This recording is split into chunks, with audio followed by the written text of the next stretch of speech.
got to me. She said we should hook up the boyfriend and boogie. Don't know me, then look on. I'm being the clouds. Pool full of Henny, I drink and I drown.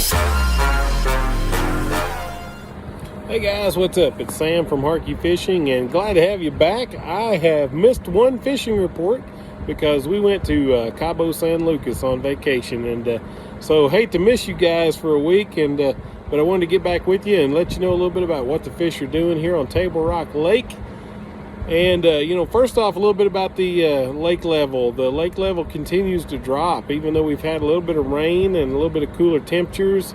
Lake level is still sitting about 913, so we're really about 2.5 to 4 feet under normal.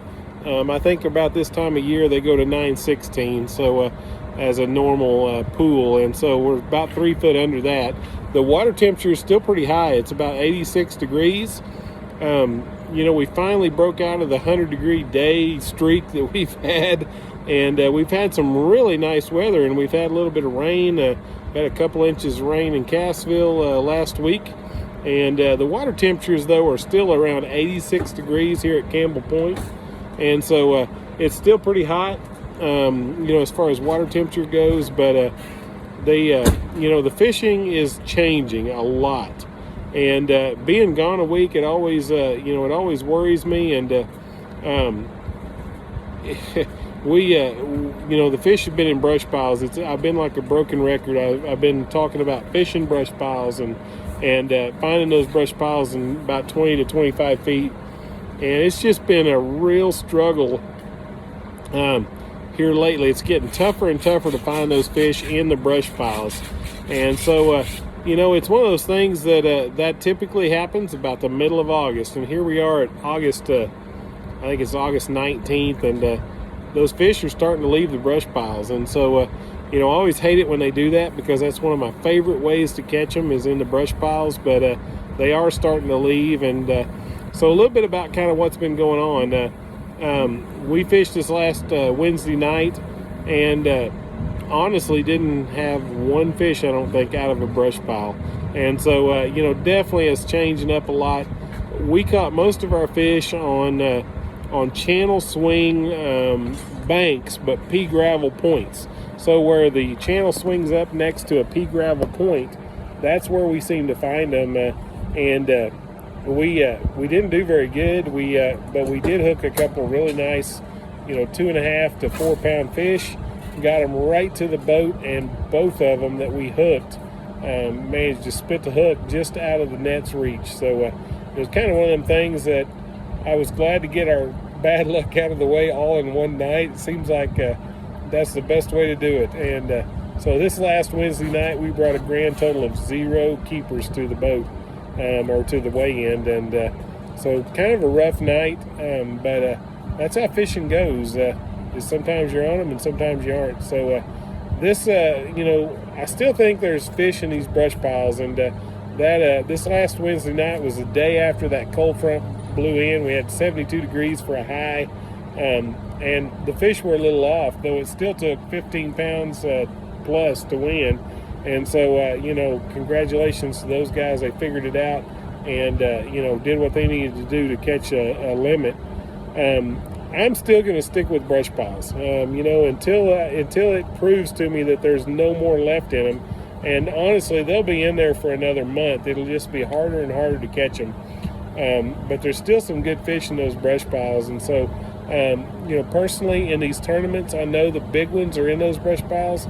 And so I'm going to stick with the brush piles. We're going to throw a Chompers, green pumpkin, purple flake jig in those, and we're going to throw like a 10-inch plum worm in those.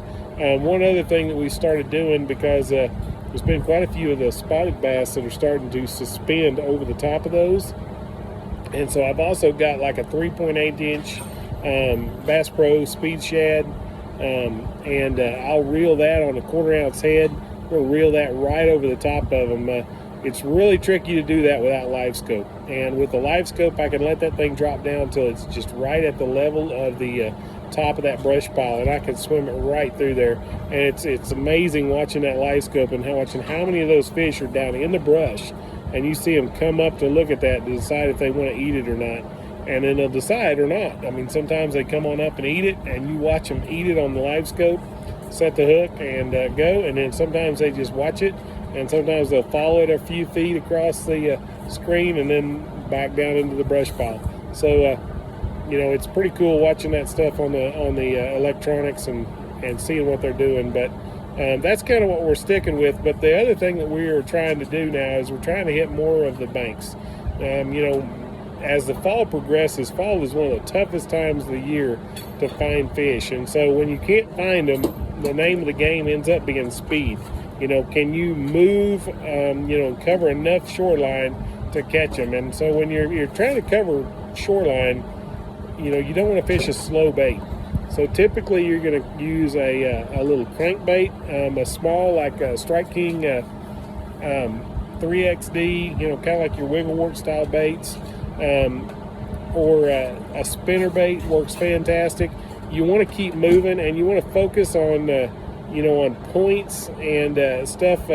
Typically, I look for points back in a cove, because most of the time these fish are starting to move out of the main lake, and they're transitioning, you know, up onto this shallower water and into the creeks, because what they're going to do next is chase shad.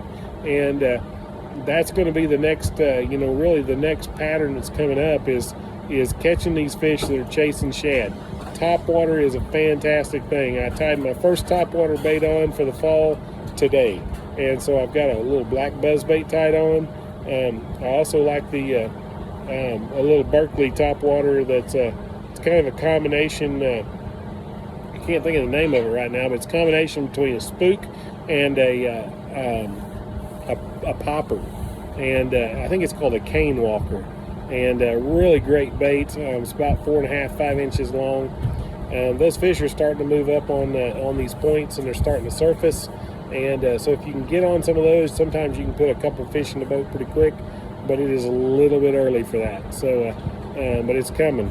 And so anyhow, you know, I hope you get out and enjoy this weather. My goodness, it's comfortable. Me and my partner Doug, we always call this fat boy weather. Us fat boys really like this cooler weather. So I hope you get out and enjoy that, and you know, get to go fishing and enjoy this nice fall. It's going to be a fun year, and so anyhow, you guys, thank you for watching. Thank you for subscribing to our channel. Hope you'll keep it up. We appreciate you guys, and anyhow, till next week, have a good time.